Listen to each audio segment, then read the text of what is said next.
Okey, Assalamualaikum. Selamat tengah hari semua. Okey, video ni Putih nak tuju kepada yang berkaitan. Okey, macam semalam Putih ada buat video berkenaan dengan Jebat Dahaka lah, yang dia kecam sumut flotilla, dia kata wayang lah apalah. Lepas tu pagi tadi Putih tengok ada follower Putih share dekat Putih, Papa Gomo pula petik nama Putih. So Putih sidik rupanya Papa Gomo dengan Jebat ni dia orang ni geng dua orang ni. Okey, macam ni. Putih tak nak cakap banyak. Papa Gomo ke, Jebat Dahaka ke, korang dua orang, Putih seorang. Atas ring. Kita cerita atas ring. Okey? Putih tak nak buat video nak sembang politik-politik.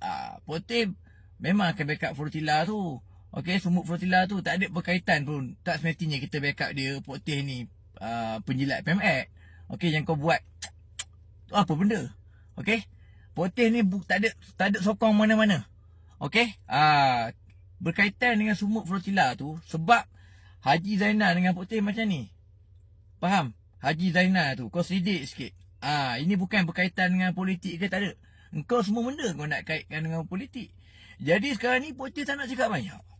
Okey, aku selidik, rupanya si Jebat dengan Papa Gomo ni geng. Aku tak ingat.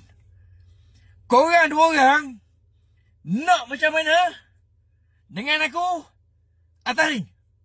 Dua lah masa. Tak ada masalah. Aku tak nak dekat luar. Sebab dekat luar kita ada undang-undang. Faham?